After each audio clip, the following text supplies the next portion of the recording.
안녕하세요, 여러분. 저는 40대 중반의 평범한 남성입니다. 오늘 이 자리에서 여러분께 제 이야기를 나누고자 하는데요. 삶의 여정에서 겪었던 기쁨과 슬픔, 그리고 예상치 못했던 반전의 순간들을 생각하며 참 인생이라는 게 오묘하고 신비하다는 생각이 듭니다. 이 정도면 괜찮게 살았어. 스스로 위안을 했는데 돌아보니 참 기가 막히고 코가 막힌 일들이 많았네요. 끝까지 들어주시면 감사하겠습니다. 어릴 적 제가 자란 마을엔 정말 한적하고 평화로운 곳이었습니다. 산으로 둘러싸인 작은 농촌 마을. 마을 사람들은 모두 서로의 얼굴을 알고 지냈고 서로가 가족이나 다름없었어요. 봄이면 마을 주변에는 벚꽃이 만개했고 여름이면 논밭에 푸른 벼가 자라나는 모습을 볼 수 있었습니다. 가을이 오면 황금빛으로 물든 들판은 그야말로 장관이었고 겨울이면 눈이 소복하게 쌓인 마을은 하얀 이불을 덮은 듯 평온해 보였습니다. 마을을 흐르는 작은 개울가에서 친구들과 뛰어놀던 기억은 아직도 생생합니다. 그때 저는 나무로 만든 작은 다리를 친구들과 함께 건너며 이런저런 이야기를 나누곤 했습니다. 초등학교 시절 친구들과 함께 논밭 사이의 좁은 길을 따라 학교에 가던 기억이 납니다. 나무 책가방을 등에 메고 흙 묻은 운동화를 지끈 끌며 학교로 향하던 길이었지요. 학교 운동장은 늘 먼지투성이었고 교실 창문 밖으로 보이는 풍경은 언제나 초록빛이었습니다. 야, 너는 커서 뭐 할 거야? 하루는 점심시간에 친구 동수가 물었는데 동수는 아버지와 함께 작은 논을 돌보는 일을 돕고 있었어요. 난 서울에 가서 큰 회사에 들어가 볼까 해. 그 말에 친구들은 한바탕 웃음을 터뜨렸습니다. 서울? 큰 회사? 동수도 아직 그 뭐 할 건데? 또 다른 친구 재수는 논두렁에 앉아 저를 희끗 쳐다보며 농담을 던졌습니다. 그런 곳에서 돈 많이 벌면 좋지. 아버지께서도 자랑스러워하실 거야. 저는 굳은 결심으로 대답했습니다. 그때는 그런 꿈이 마치 당연한 것처럼 느껴졌습니다. 서울이라는 도시는 그저 먼 곳이 아니라 저의 미래, 꿈이었으니까요. 난 아버지랑 계속 농사 지을 거야. 그게 제일 편하지 않겠냐?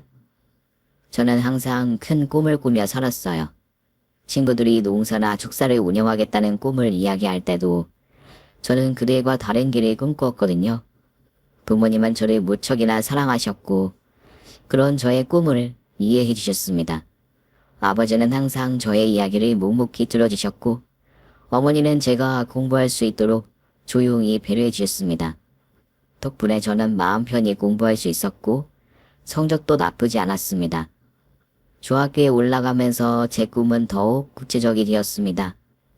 어느 날 교실에서 법과 관련된 영화를 본 적이 있었는데 검사가 법정에서 범죄자를 추궁하는 장면에서 저는 깊은 인상을 받았고 그때부터 법을 공부해야겠다는 생각이 들었어요. 나쁜 사람들이 그에 합당한 처벌을 받을 수 있도록 조사를 하는 검사도 멋있었지만 약한 사람들의 편에 서서 그들의 입장을 변호하는 변호사가 더 멋있게 보였거든요. 저는 커서 변호사가 되겠다는 생각을 하게 되었습니다. 친구들이 농사일을 배우고 있던 그 시절 저는 법 관련 책들을 읽으며 나름의 꿈을 키워갔습니다. 너 정말로 변호사 될 거야. 예전에는 그래서 아들을 들어간다고 하지 않았나? 예전에는 그래서 들어간다고 하지 않았냐? 그땐 좀 모호했는데 이제 확실해졌어. 변호사, 난 그게 하고 싶어. 어려운 사람들을 돕는 일, 그리고 정의를 지키는 일 말이야. 고등학교에 들어가면서 저는 더욱 열심히 공부를 했어요. 제 꿈을 이루기 위해서는 무엇보다도 학업 성적이 중요하다는 것을 알았으니까요. 아침에 일찍 일어나 교과서를 펴고 학교가 끝나면 독서실에 가서 늦은 시간까지 공부를 했습니다. 집으로 돌아오는 길에는 밤하늘을 보며 내일을 다짐했고 부모님은 그런 저를 언제나 믿어주셨습니다. 지서가 너무 무리하지 마라. 건강이 제일이야. 네, 엄마. 걱정 마세요. 다 잘 될 거예요. 부모님은 제가 공부하는 동안 농사일을 더 열심히 하셨습니다. 아버지의 손은 늘 까슬까슬했는데 그 손으로 제 머리를 쓰다듬어주며 언제나 웃음을 지으셨습니다. 드디어 대학 진학의 시기가 다가왔고 저는 서울 소재의 대학 법학과에 진학했습니다. 그 소식을 들은 부모님은 무척이나 기뻐하셨습니다. 그동안 저를 위해 뒷바라지해 주신 부모님 덕분에 이룬 성과였기에 저는 더욱 감사한 마음이 들었습니다. 서울에 오게 된 첫날, 저는 마치 새로운 세상에 들어온 듯한 기분이었습니다. 서울의 빌딩 숲은 제가 자라온 농촌 마을과는 완전히 달랐습니다. 길거리의 사람들은 모두 바삐 움직였고 버스와 지하철은 늘 사람들로 가득 찼습니다. 저는 이곳에서 어떻게 살아가야 할지 두렵기도 했지만 동시에 이곳이 바로 제가 꿈꾸던 장소라는 생각에 가슴이 뛰었던 것 같아요. 대학교에 다닐 때는 기숙사에서 지냈는데 졸업을 하고 나서는 지낼 곳을 찾아야 했습니다. 제가 선택한 곳은 고시촌이었어요. 생활비를 취소하면서 공부를 해야 했거든요. 사법시험을 봐야 했는데 삼수, 사수를 하는 사람들도 워낙 많았던 그 시절. 최대한 빠르게 합격하는 게 부모님께 효도를 하는 길이라고 생각했습니다. 고시촌에서의 생활은 만만치 않았어요.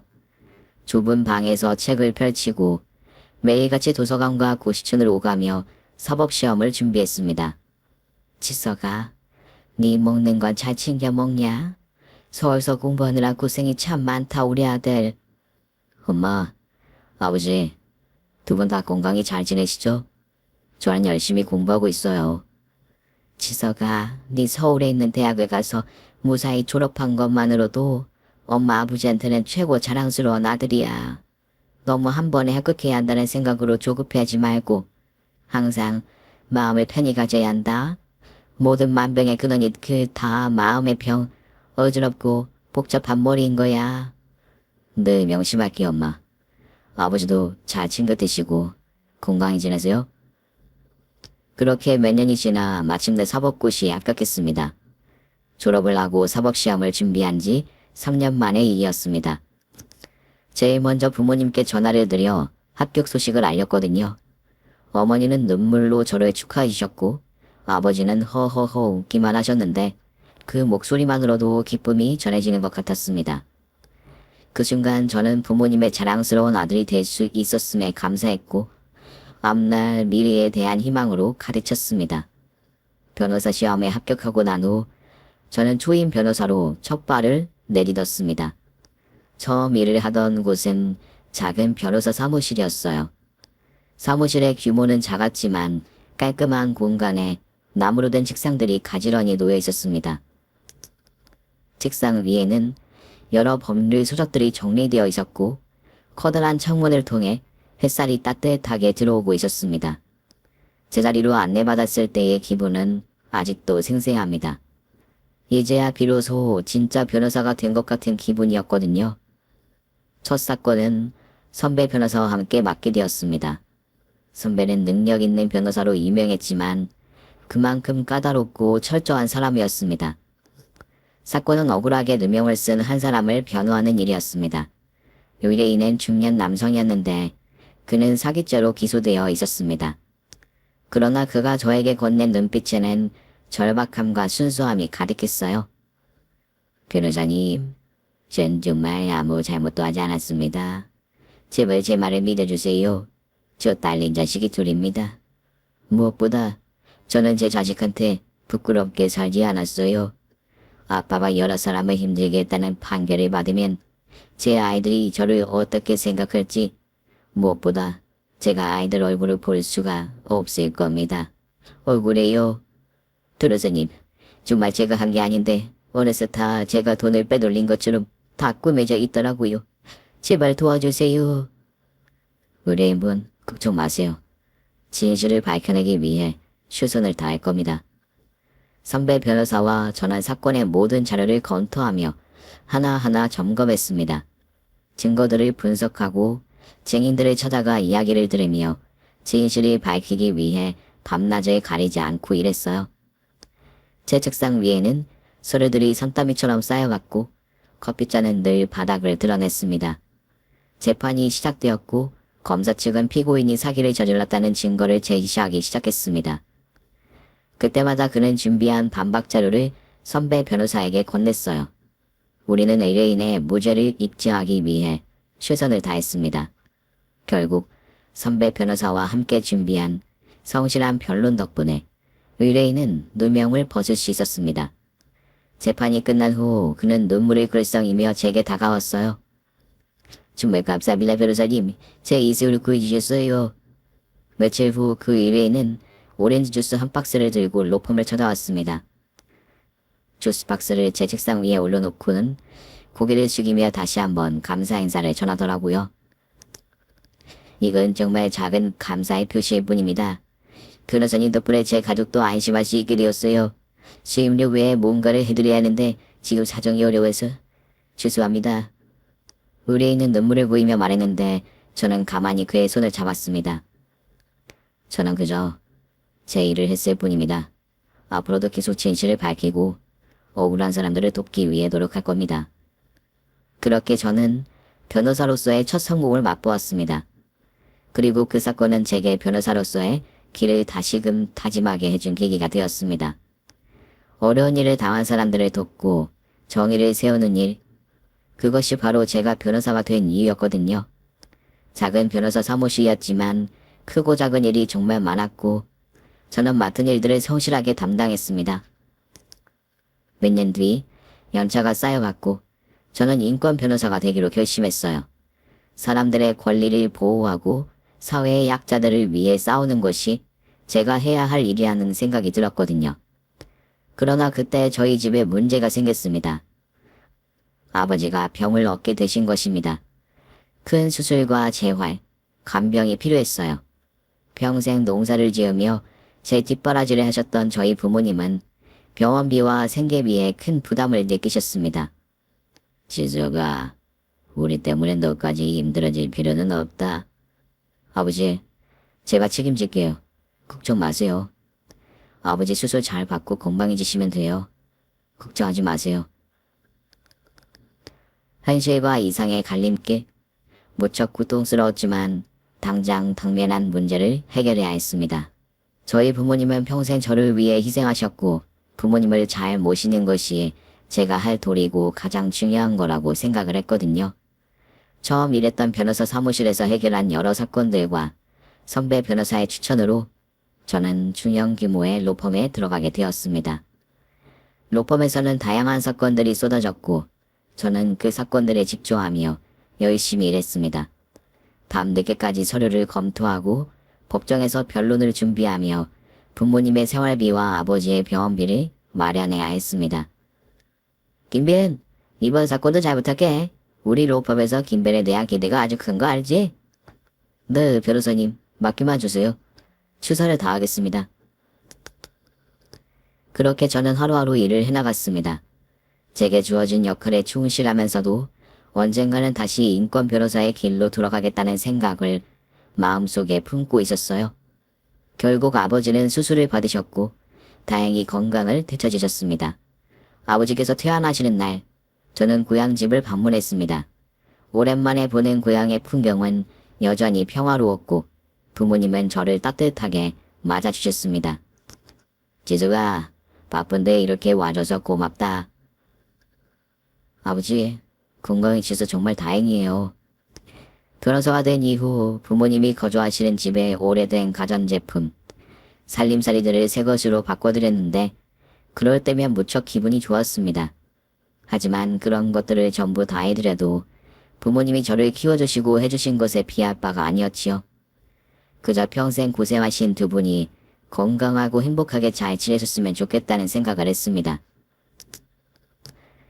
그날 밤 고향 친구들과 오랜만에 만나 술 한잔에 기울였거든요. 친구들은 여전히 그 지역에서 지내며 농사와 축사 운영을 하고 있었습니다. 야, 지수가, 너 뭐 어디 좋은 로펌 들어왔다며? 대단하다. 그냥 기회가 돼서 열심히 했을 뿐이야.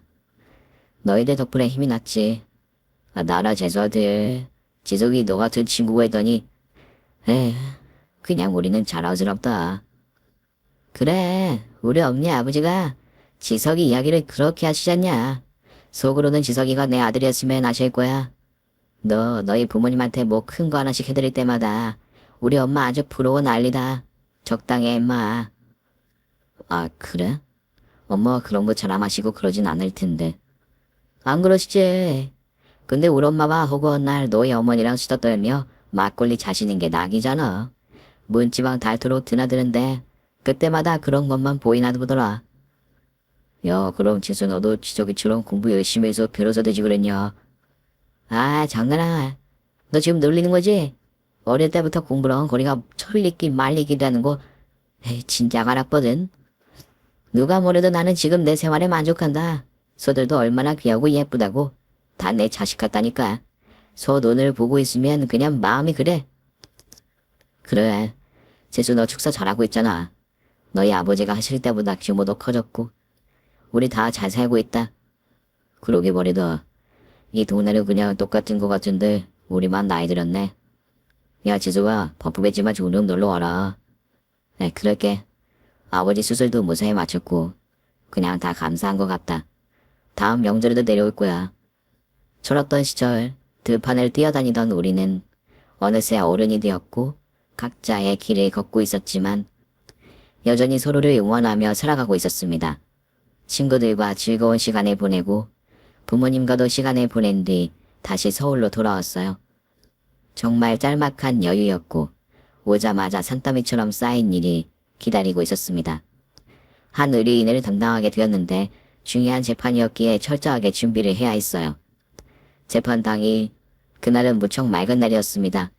밖에는 따스한 햇살이 온 세상을 비추고 있었지만 법정 안의 공기는 긴장감으로 가득 차 있었던 것 같아요. 당시 저는 원고 측 변호인이었는데 사건의 쟁점은 꽤 복잡했지만 그동안의 경험과 노하우로 재판에서 승소할 자신이 있었습니다. 재판 시작 전 피고석에 앉은 의뢰인을 살짝 봤는데 차분한 표정으로 변호인과 대화를 하고 있었어요. 눈에 들어온 것은 피고 측 변호사였습니다. 여자 변호사였는데 깔끔하게 정돈된 머리카락에 세련된 정장을 입고 있었거든요. 법률 서류를 능숙하게 다루는 손길과 진정한 표정에서 소문대로 능력 있는 변호사라는 걸 직감할 수 있었습니다. 저 이지은 변호사 말이에요. 얼굴 본 거 처음인데 실력 좋기로 유명하잖아요. 제 옆에 앉아있던 동료 변호사도 피고 측 변호인을 의식하고 있는 것 같았어요. 저도 실제 재판에서 만난 건 처음이네요. 하지만 저희도 준비를 충분히 했으니 걱정하지 마세요. 애써 침착하게 답을 했지만 그 순간 저는 왠지 모를 긴장감을 느꼈어요.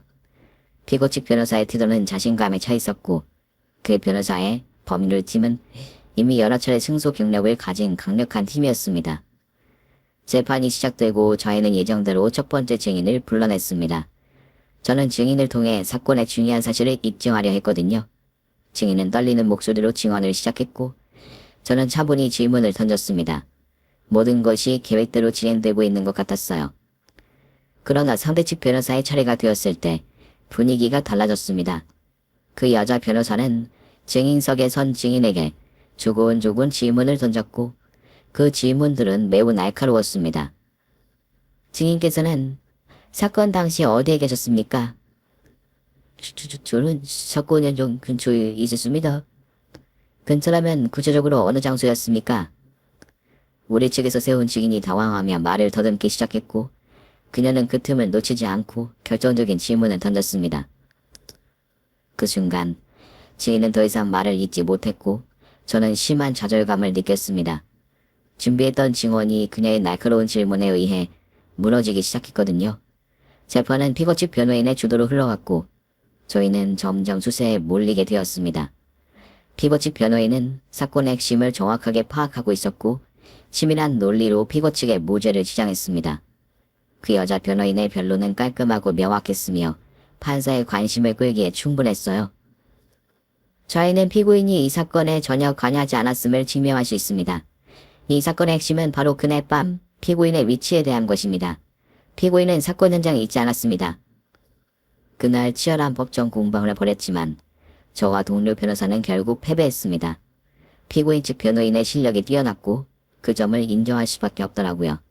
재판이 끝난 후 복도에서 저는 피고 측 변호인을 마주치게 되었습니다. 좋은 싸움이었어요. 네, 정말 좋은 변론이었습니다. 솔직히 많이 놀랐어요. 저도 그쪽이 만만치 않은 상대라는 걸 느꼈거든요. 다음번엔 다시 이렇게 보게 된다면 더 치열하게 싸워보도록 하죠. 그녀는 유쾌하게 웃으며 손을 내밀었고 저도 악수를 하며 웃었습니다. 네. 다음엔 절대 쉽게 물러서지 않겠습니다.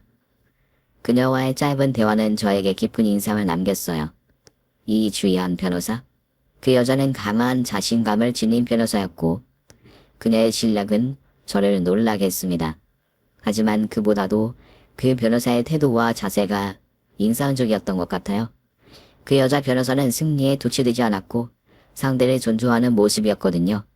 그런 태도는 결코 쉬운 일이 아니었습니다. 몇 주 후 저는 변호사 학회에 참석하게 되었어요. 학회는 법률 전문가들이 모여 지식과 경험을 공유하는 자리였습니다. 강연을 듣고 새로운 법률 개정안에 대한 토론을 하면서 법조계의 흐름을 파악할 수 있는 자리였지요. 학회가 거의 끝나갈 무렵 저는 다발을 집어들어 홀 한쪽에서 혼자 서 있었습니다. 그때 익숙한 목소리가 들려왔어요. 여기서 다시 만나네요. 반가워요. 목소리의 주인공은 다름 아닌 그 여자, 이주연 변호사였습니다. 깜짝 놀라 고개를 돌렸는데 그녀가 저를 향해 미소 짓고 있었어요. 아, 반갑습니다. 여기서 다시 뵙게 될 줄은 몰랐네요. 저도요. 이번 학회는 꽤 유익했네요. 그런데 왜 혼자 서 있어요? 자리 함께 하실까요? 저는 고개를 끄덕이며 그녀와 함께 다발을 즐기며 대화를 나누기 시작했습니다. 그 여자는 자신을 소개하며 맡고 있는 일에 대해 이야기했어요. 이야기를 들으면서 저는 그녀가 단지 능력 있는 변호사일 뿐만 아니라 열정적이고 적극적인 사람이라는 것을 느꼈습니다. 참 열정적인 변호사이시네요.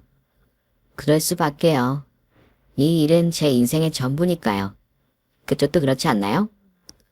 사실 지난 재판에서 그쪽이 보통이 아니라는 걸 느꼈어요. 나를 긴장시키는 사람이 많지 않은데 말이에요. 제가요? 저는 그냥 최선을 다했을 뿐입니다. 스카웃하고 싶을 정도로 그쪽 실력을 높이 평가하고 있어요. 김지석 변호사님. 네? 하하하. 그렇게 말씀해 주셔서 감사합니다. 하지만 현재 있는 로펌에서 할 일이 많네요. 언젠가 기회가 된다면 함께 일해보고 싶기는 하지만요. 언젠가 기회가 올지도 모르죠. 그때까지 우리 서로 연락하고 지내요. 혹시 알아요? 우리의 길이 저 멀리 어딘가에서는 사실 이어져 있을지. 저는 그녀와 연락처를 교환했고 그 후로 우리는 자주 연락을 주고받았습니다. 그녀와의 대화는 언제나 활기차고 유익했어요. 우리는 각자 맡은 사건에 대해서는 이야기를 하지 않았지만 일상에 대해 이야기하며 서로를 이해해갔습니다. 그렇게 우리는 점점 가까워졌고 결국 서로의 실력과 성격에 매료된 우리는 연애를 시작하게 되었어요.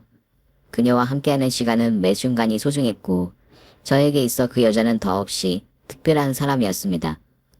2년 넘는 시간 우리는 서로를 지지하며 함께 성장해 나갔던 것 같아요. 우리의 만남은 분명 운명적인 것이었고 저는 그 운명에 감사하며 그녀와 함께하는 미래를 그리기 시작했습니다. 결혼을 결심하게 된 건 어느 날 저녁이었어요. 우리는 바쁜 하루를 마치고 조용한 카페에 앉아 있었거든요. 창 밖으로는 서울의 야경이 펼쳐져 있었고 따뜻한 커피 향이 우리 주변을 감싸고 있었습니다. 오늘 힘들었지? 그렇지만 당신과 함께 있어서 괜찮아. 그녀는 제 손을 잡으며 말했어요. 그 순간 저는 이 사람과 함께라면 어떤 어려움도 견딜 수 있겠다는 생각이 들었습니다. 사실 2년 넘게 만나며 이 여자가 운명이다라는 생각을 자주 하고 있었거든요. 근데 그날 말을 해야 할 것 같더라고요. 우리 결혼할까? 정말이야? 당신 진심이야? 너랑 평생을 함께하고 싶어. 그렇게 우리는 결혼을 약속했고 결혼 준비로 바쁜 나날을 보냈습니다. 아내가 될 여자를 부모님께 소개시켜드리는 날, 중요한 재판을 앞뒀을 때처럼 긴장이 되더라고요. 저는 아내와 함께 고향집으로 향했습니다. 고향집은 여전히 푸근하고 따뜻한 느낌이었고 저희 부모님은 우리를 반갑게 맞아주셨습니다. 아버지 어머니, 저와 결혼할 여자예요. 안녕하세요. 처음 뵙겠습니다. 이주연이라고 합니다. 반가워요. 정말 예쁘고 단아하네요. 우리 지석이랑 잘 어울리는 것 같네요. 저녁 식사 시간 동안 아내는 부모님과 자연스럽게 대화를 나누었어요. 아내는 부모님을 존중하며 예의 바르고 깍듯하게 대했습니다. 부모님은 아내가 하는 이야기에 귀를 기울이며 미소를 지었고 아내는 저희 부모님의 말씀을 경청하며 공감을 표했습니다. 아내의 그런 모습을 보며 마음이 놓였던 것 같아요. 아내가 부모님과 잘 지낼 수 있을 거라는 확신이 들었거든요. 우리 지석이가 어릴 때부터 꿈이 많았거든요. 이렇게 잘 자라줘서 얼마나 고마운지 몰라요. 같은 변호사라고 했는데 둘이 함께 한다면 행복할 것 같다는 생각이 드네요. 부모님은 아내를 무척 마음에 들어 하셨습니다. 명석하고 총명한 아내, 변호사로서의 실력도 출중하고 타인에 대한 이해심도 많지만 사리 분별을 정말 똑바로 하는 여자. 아내는 거의 완벽한 사람처럼 보였지만 사실 아내에게도 남들에게 쉽게 말하지 못할 상처가 있었습니다. 만난 지 1년 반이 되었을 때 아내가 저에게 사실을 털어놓거든요. 나 사실 부모님이 안 계셔. 부모님이 안 계시다고? 어릴 때 엄마가 집을 나가셨어. 고작 10살이었는데 그냥 하루아침에 사라져버렸거든. 그 이후로 아버지가 혼자 나를 키우신 거야. 평생 고생하신 우리 아버지. 나 변호사 되고 얼마 안 되어 돌아가셨어. 형제나 자매도 없고 나는 항상 혼자였어. 그랬구나. 전혀 몰랐어. 넌 정말 강한 사람이야. 아니, 사실 난 늘 외로웠거든. 그래서 더 열심히 공부했고 변호사가 된 후에도 열심히 일만 했어. 더 강해지려고 했던 것 같아. 혼자서도 살아남기 위해서. 항상 당당하고 강하게만 보였던 여자인데 그런 사연이 있는 줄은 몰랐습니다. 하지만 신기하게도 그 말을 듣고 아내를 더욱 사랑하게 되었어요. 이 여자를 내가 지켜줘야겠다. 그런 마음과 함께 안정적이고 따뜻한 가정을 만들어주고 싶었습니다. 너 혼자라는 생각 들지 않게 할게. 내가 항상 주연이 네 곁에 있을 거야. 고마워. 당신과 함께라면 나도 정말 행복할 수 있을 것 같아. 우리의 결혼식은 작은 규모였지만 사랑과 축복이 가득했습니다. 부모님이 우리를 축복해 주셨고 친구들과 동료들이 자리를 빛내주었거든요. 하얀 드레스를 입은 아내는 무척 아름다웠고 이 여자와 함께할 수 있음에 감사했습니다. 결혼 후 우리는 둘만의 세상을 만들어 나갔어요. 얼마 지나지 않아 아내는 임신하게 되었고 우리는 설레는 마음으로 첫 아이를 기다리며 준비를 했습니다.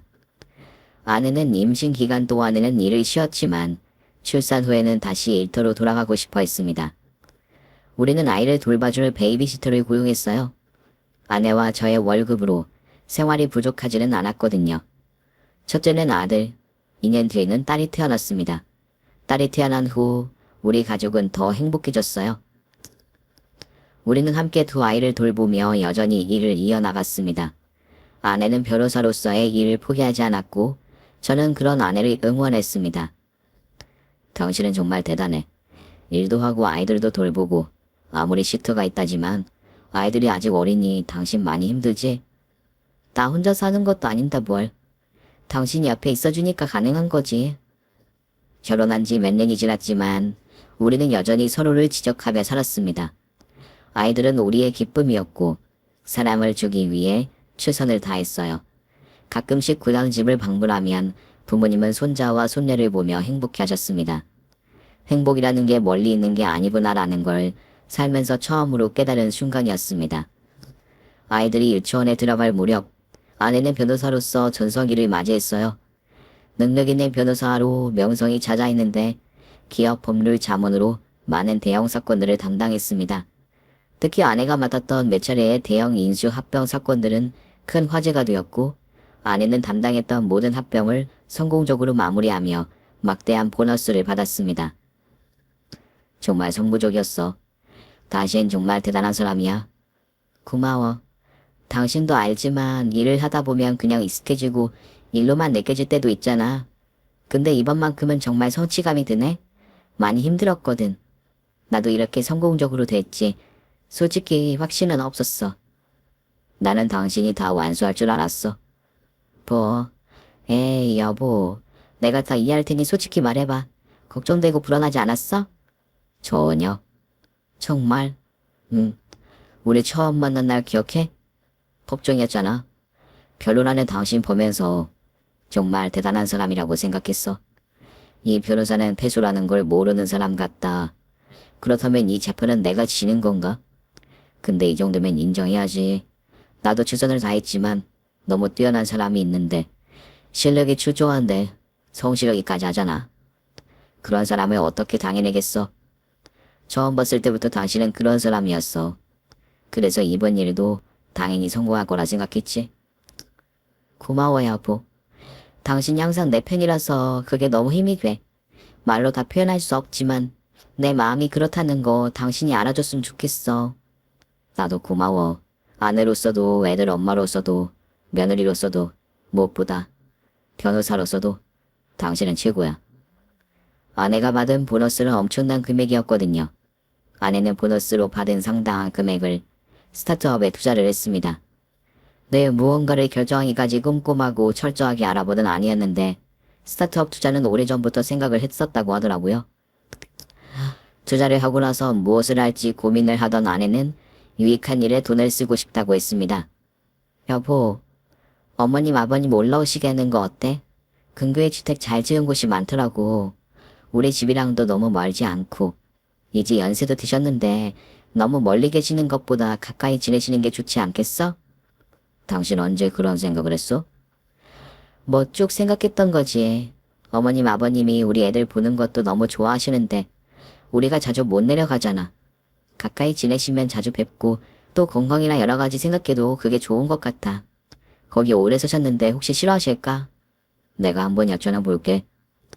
아내의 마음을 아셨던 저희 부모님은 무척 감동을 했어요.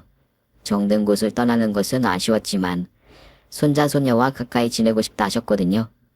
아내는 전문가를 고용해 근교 주택들을 꼼꼼히 다 살펴보았고 저희 엄마 아버지가 마음에 든다고 한 전원주택을 매매했습니다. 너무 크지도 않고 두 분이 지내시기에 딱 좋은 집이었어요. 저희 부모님은 그 집에서 지내며 손자 손녀들을 보는 것을 좋아하셨습니다. 넓은 마당에서 아이들이 뛰노는 모습을 보며 무척 행복해하셨어요. 이 집 정말 좋다. 마치 꿈만 같아. 내가 여기서 적응을 할까 걱정했는데 정말 집이 너무 좋아. 우리 아들 며느리가 이렇게 큰 선물을 해줄 줄은 몰랐어. 엄마 아버지, 여기 주택 매매하고 엄마 아버지 가까이 모시며 지내고 싶다고 한 거는 다 애들 엄마 생각이에요. 그리고 실제 애들 엄마 돈이고요. 아버님 아버님, 오래 지낸 정든 고향 떠나는 게 쉽지 않으셨을 텐데 이렇게 저희 마음 받아주셔서 감사해요. 정말 가까이 지내면서 어머님 아버님 잘 모시고 싶어요. 고맙다 영애미야. 고마워. 아이고, 우리가 자식 복도 복이지만 며느리 복이 이리 클 줄은. 모르지 않았지. 진작 알았잖아. 어? 처음 결혼한다고 데려왔을 때부터 당신 영애미가 복이라고 했잖아. 맞아요. 내가 그랬지. 세상 떠오를 때마다 너무 고마워서 그런 거예요. 그런 아내를 보며 저는 아내가 얼마나 깊은 사랑을 가진 사람인지 다시금 느꼈어요. 아내는 제 부모님을 진심으로 존경하고 사랑했고 그런 아내가 항상 고마웠습니다. 아내가 기업 인수 합병 성공으로 엄청난 보너스를 받은 것, 또 스타트업에 투자를 했는데 그게 또 대박이 났다는 걸 알게 된 주변 사람들은 하나같이 저에게 마누라 잘 만났다며 부러워했습니다. 시소이 너는 전소에 너를 구했냐? 어떻게 최수지 같은 사람이랑 결혼을 해서. 그래, 나도 그렇게 생각해. 정말 나라를 구한 게 아닌 이상 저 사람을 만날 수 있었을까 생각한다니까. 아내는 실패란 걸 모르는 사람이었고 아내가 손대는 일은 모조리 다 성공이었습니다. 몇 년이 지나 아내의 재산은 눈덩이처럼 불어나 있었고 백만장자의 반열에 올랐습니다. 하지만 저는 결코 아내를 질투하거나 시기하지 않았어요. 오히려 아내의 능력을 존중했고 아내와 함께하는 것이 자랑스러웠습니다. 그렇게 우리는 행복한 나날을 보냈습니다. 아이들은 건강하게 자랐고 우리 가족은 풍족한 삶을 살게 되었지요. 아내는 여전히 바쁜 일정을 소화하면서도 가족에게 늘 신경을 쓰고 가족을 최고로 여기는 사람이었지요.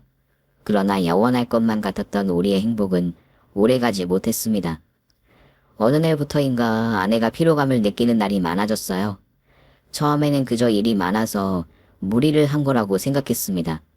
하지만 어느 날 아내가 통증을 호소하며 병원에 가게 되었고 여러 검사를 받게 되었는데 결과는 너무나 충격적이었습니다. 아내가 암 판정을 받았거든요. 어떻게 이런 일이? 병실에 누워있는 아내를 보는데 그냥 믿기지가 않았어요. 아내는 침대에 누워 청백한 얼굴로 천장을 바라보고 있었습니다. 미안해 여보. 이렇게 되어서. 내 몸 상태가 이런 줄 몰랐어. 미안해. 아니야, 당신이 왜 미안해. 우리 함께 이겨내고야. 내가 곁에 있을게. 고마워 여보. 나도 포기하지 않고 싸워볼 거야. 근데 하지만 혹시라도. 그런 말 하지 마, 여보. 우린 절대 포기하지 않을 거야. 나 당신이 필요해. 아이들도 나도. 우리가 더 싫어서 어떻게 살겠어. 가족을 생각하면 내가 이래선 안 되는데. 그렇게 시작된 아내의 투병 생활은 힘들고 고통스러웠습니다. 항암 치료의 부작용으로 아내는 점점 야위어갔습니다. 그럼에도 불구하고 아내는 결코 포기하지 않았습니다. 여전히 강한 의지를 가지고 있었어요. 아이들에게는 늘 괜찮다고 웃어 보였고 저에게도 힘들어하는 모습을 보이지 않으려고 애를 썼습니다. 엄마 언제 다 나아요? 조금만 더 치료 열심히 받으면 엄마 다 나을 거야. 그러니까 걱정하지 말고. 엄마가 항상 살아하는 날 알지? 나도 엄마 사랑해. 아내는 자신의 아픔보다 가족을 먼저 생각했고 우리를 위해 끝까지 버티려 했습니다. 아내가 그렇게 강하게 싸우는 것을 보며 저도 절대 포기할 수 없었어요. 그러나 시간이 흐르면서 아내의 상태는 점점 악화되었고 그때 아내는 중대한 결정을 내렸습니다. 여보, 나 한국에서 치료받는 게 더는 의미가 없을 것 같아. 뭐라고? 그게 무슨 소리야? 많은 걸 알아봤어. 세계 최고의 암 병원이 미국에 있거든? 그곳에서 치료를 받으면 더 나을 거라고 생각해. 미국? 그 먼 곳으로 당신 혼자서? 그게 내가 선택할 수 있는 최선인 것 같아. 당신이랑 아이들이 나를 따라오는 건 반대야. 나 혼자 가서 이겨내야 할 일이거든. 당신은 여기서 아이들을 잘 돌봐줘. 내가 하던 일들도 당신이 관리해줘야 하고. 당신 혼자서 그 먼 곳에서 치료받는다고? 그게 무슨 소리야. 나도 같이 갈 거야. 당신 곁에 있어야지. 저는 그녀의 손을 잡고 말했습니다. 나도 당신과 아이들이 옆에 있어줬으면 좋겠어. 하지만 현실은 그렇지 않잖아. 애들 학교도 다녀야 하고 당신도 일이 있잖아. 나 치료 잘 받을게. 반드시 완치해서 건강해져서 당신 곁으로 돌아올게. 아내의 결심은 확고했고 저는 결국 아내의 선택을 존중하기로 했습니다. 그렇게 아내는 미국으로 떠나기로 결정했습니다. 아내가 치료를 받을 병원은 세계적으로 유명한 암센터였고 최첨단 의료시설과 최고의 전문가들이 있는 곳이었습니다. 엄마, 어디 가는 거야? 우리도 같이 가면 안 돼? 영우야, 영지야. 엄마가 미국에 가서 치료를 받아야 해. 하지만 금방 돌아올 거야. 그러니까 걱정하지 말고 아빠 말을 잘 듣고 있어. 응? 그럼 엄마 언제 돌아와? 우리 영지 11살 생일 전에는 올게. 엄마 건강해져서 꼭 돌아올게. 출국 전날 아이들은 엄마의 품에 안겼고 아내는 눈물을 흘리며 아이들을 꼭 안았습니다. 아이들을 부모님께 맡긴 후 저는 아내를 따라 미국에 갔습니다. 아내가 치료를 받을 암센터 병원은 거대하고 현대적인 건물이었고 환자들이 오가는 모습이 보였어요. 입원 수속을 밟으며 여러 가지 검사를 받았고 저는 그 과정을 지켜보며 아내의 곁을 지켰습니다. 여보, 여기가 세계 최고의 암센터니까 당신 건강해질 거야. 고마워 여보. 내 선택 존중해줘서. 나 당신 믿어. 너희들 잘 돌봐줘. 아내를 입원시킨 뒤 아내를 돌봐줄 사람도 만났습니다. 현지 사람이었는데 아내가 오래전 인연이 있는 사람이라 믿을 수 있다고 하더라고요. 한국으로 돌아온 후 저는 아내와 자주 통화를 했어요. 아내는 치료가 잘 진행되고 있다고 말했는데 아내의 목소리가 많이 밝아졌고 저는 아내가 곧 나아서 돌아올 거라고 확신했습니다. 오늘 치료 어땠어? 괜찮아? 오늘은 좀 힘들었지만 괜찮아. 여기 의사 선생님들이 정말 잘해줘. 당신도 걱정하지 말고 아이들 잘 돌봐줘. 그렇게 멀리 떨어져 지내며 우리는 힘겹게 버텼고 어느덧 아내가 미국으로 떠난 지 6개월이 흘렀습니다. 그러나 백만장자 아내가 암으로 세상을 떠나자 유산을 빼앗으러 장례식장에 나타난 장모. 니놈 혼자 꼴깍하려고? 어림도 없는 소리.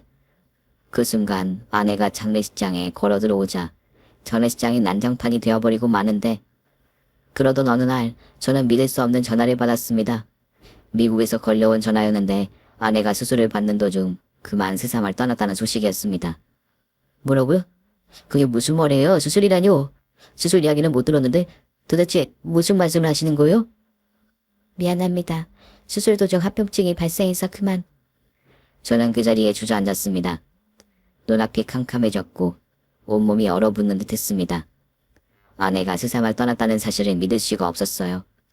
무엇보다 마지막 순간 아내의 곁에 있어주지 못했다는 생각에 가슴이 찢어질 듯 아팠습니다. 며칠 후 저는 아내가 남긴 마지막 말을 전해들었습니다. 아내를 돌봐주던 현직 케어, 간병인 말로는 아내가 수술에 들어가기 전 부탁을 했다고 하더라고요.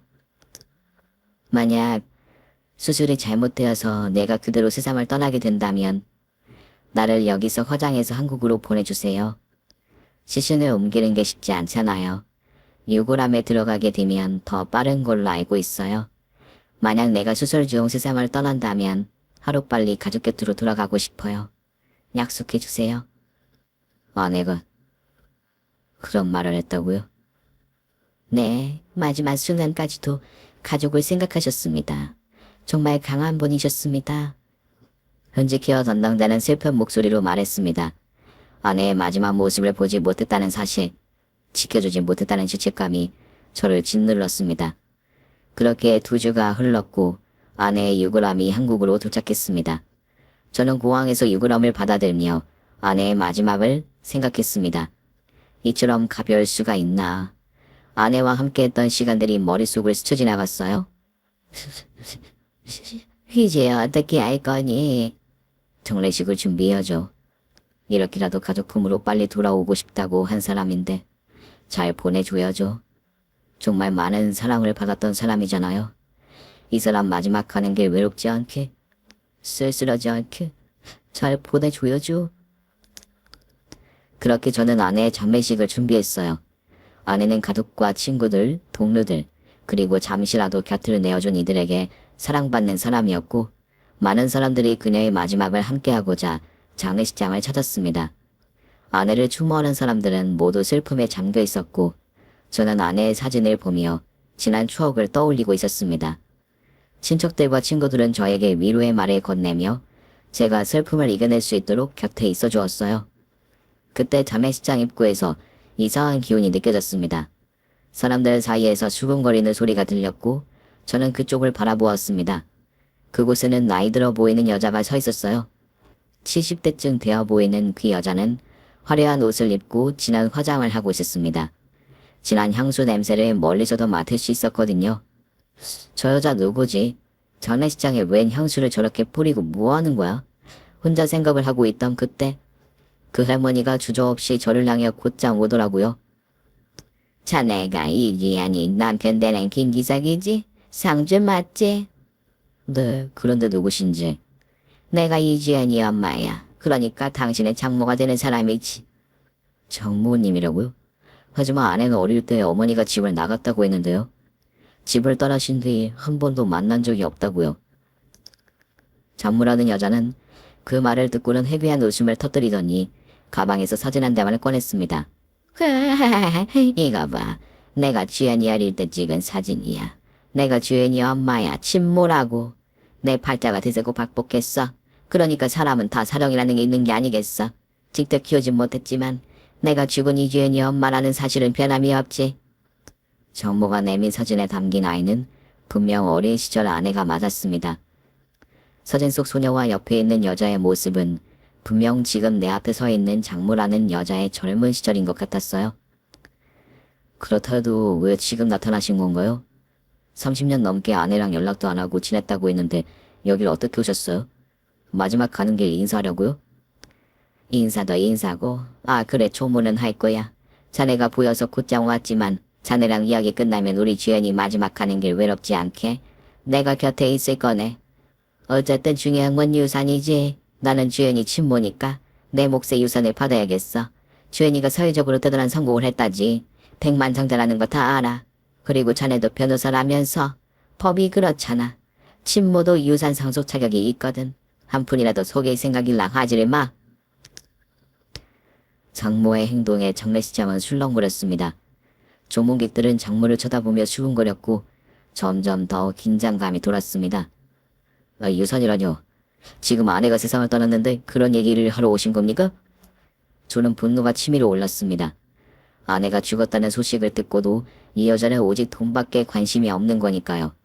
낳기만 하면 엄마가 아니잖아요. 그 어린애를 두고 무책임하게 집을 나갔던 여자가 이제 와 친모라며 자격을 운운하는 걸 보니 구역질이 나는 것만 같았습니다. 그래, 난 돈이 필요해. 내 딸의 유산에서 나를 배제할 수는 없잖아. 내 몫을 달란 말이야.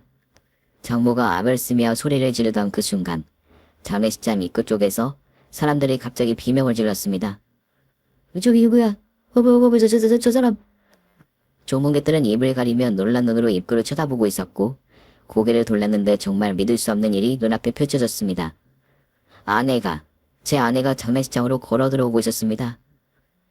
여보, 도시야, 여보. 눈을 비비고 다시 봐도 제 아내였습니다. 아내의 모습은 예전과 다르지 않았어요. 아내는 조용히 걸어와 그 장모라는 여자 앞에 섰습니다. 이제 얼굴을 보게 되었네요. 내가 10살 때 집을 나갔잖아요. 30년이 넘게 흘러서야 찾아왔네요. 나 죽었다는 소리에, 내 장례식장에. 아내의 목소리는 얼음처럼 차가웠습니다. 나 죽었다는 소식 듣고도 돈밖에 생각 안 했죠? 당신이라는 여자가 내 친모라는 게 정말 나는 너무 치욕스러워. 장례식장은 순식간에 정적에 휩싸였습니다. 사람들은 입을 다물고 아내와 장모라는 여자의 대화를 지켜보고 있었습니다. 장모는 아내의 등장에 당황한 기색이었지만 곧 다시 당당한 태도로 말을 이어봤습니다. 그래, 내가 네 엄마야. 너도 인정하는 것처럼 죽었다는 이야기를 듣고 내가 한 달에 달려왔는데 네가 지금 무슨 생쇼를 벌이는 건지는 모르겠다만 어쨌든 나는 네 엄마잖니. 사정이 있어서 너를 키우지 못한 것뿐지만 너를 낳아준 것은 틀림이 없지. 내가 너를 안 낳았으면 네가 지금 이렇게 살고 있었겠니? 이제 와서 나를 비난할 수가 있어. 사정이라. 남자랑 돈에 눈이 멀어서 자식 내팽개치고 떠난 그 대단한 사정이요? 평생 연 끊고 살다시피 하다가 내가 인수학비형 성공했다는 소문이 퍼지자마자 몇십 년 만에 나타나 돈을 달라고 했었죠. 내가 만나서 얼굴 보고 이야기하자고 했을 때도 거절했잖아요. 만나서 내가 당신을 어떻게 할지 모른다면서 나를 못 믿겠다고 하면서요. 왜요? 죽었다는 이야기 들으니 이제 겁이 안 나나 보죠? 만나지는 않고 돈만 요구했죠. 당신이 나를 얼마나 괴롭혔는지 알기나 해? 그래도 엄마라고 나는 당신이 보고 싶었어. 근데 당신은 나 안 믿었잖아. 내 돈만 받았잖아. 당장 나가세요. 다시는 나랑 내 가족 앞에 나타나지 마세요. 다시는 만나고 싶지 않으니까. 당신은 나를 버렸고 나는 당신을 엄마라고 생각한 적이 없어요. 돈 때문에 나타난 당신의 모습이 너무나도 비참해 보이네요. 사람들이 수근거리며 손가락질을 했습니다. 저기 무슨 꼴이야. 자식 버리고 도망갔다가 자식 죽었다니까 돈 때문에 나타났네. 어떻게 여기 올 생각을 하지? 염치라는 게 없나? 법이 바뀌어야지. 낳기만 하고 양육을 안 했는데 친모 자격을 인정하는 법이 문제야. 장모라는 여자는 결국 장례식장에서 쫓기듯 도망갔습니다. 저는 너무나 큰 충격을 받았습니다. 아내가 성공한 이후 연락을 하며 아내를 괴롭혔다니 왜 말하지 않은 걸까? 아니 그보다 도대체 자신의 장례식을 꾸미면서까지 저 장모라는 여자를 만나야 했던 이유가 뭘까? 아내는 자신의 친모라는 여자가 어떤 사람인지 알고 있었던 거였어요. 아내는 투병 생활을 하며 앞날을 미리 준비했습니다. 아내는 만약 치료 중 세상을 떠나게 되더라도 저와 아이들이 안전하게 지내길 바랐던 거였어요. 돈만 요구하던 장모가 아내가 죽었다는 소식을 들으면 장례식장에 반드시 나타날 거라는 것을 아내는 예측했던 것입니다. 저는 아내의 곁으로 다가가 아내를 끌어안았습니다. 아내가 떨리는 손으로 저를 안으며 말했어요. 여보, 미안해. 나 죽었다고 하면 저 여자가 나타날 줄 알았어. 그래서 미리 준비한 거야. 혹시라도 내가 잘못되면 당신과 아이들 괴롭힐까봐, 유산상속 받겠다며 끈질기게 당신 따라다닐까봐 미리 말 못해서 미안해. 근데 내가 꼭 저 여자 얼굴을 봐야 했어. 내가 해결해야 했어. 괜찮아. 당신이 살아있어서 정말 다행이야. 저는 아내가 돌아와 준 것만으로도 감사한 마음이었어요. 아내는 미국에서 치료를 잘 받았고 상태가 호전되어 돌아왔습니다. 그리고 몇 개월 후 완치 판정을 받을 수 있었어요. 아내는 강한 의지로 병마를 이겨냈고 우리는 다시 행복한 일상을 되찾을 수 있었습니다. 정모라는 여자가 다녀간 뒤 아내는 모든 재산을 부부 공동재산으로 돌렸습니다. 그럴 리 없겠지만 혹여라도 장례식장 같은 일이 일어날지 모른다면서요. 이 모든 일들이 지나간 후 가장 중요한 것은 결국 우리가 서로를 지키고 함께할 수 있다는 믿음이라는 생각이 드네요. 여러분도 소중한 사람들과 함께하는 시간을 더 많이 갖길 바라며 어떤 어려움이 닥치더라도 사랑과 신뢰로 이겨내시길 바랍니다. 끝까지 들어주셔서 진심으로 감사드립니다. 오늘 준비한 사연은 여기까지입니다. 재미있게 들으셨다면 구독과 좋아요, 알림 설정까지 눌러주세요. 그럼 저는 다음 사연으로 찾아뵐게요. 오늘도 건강하고 행복하세요.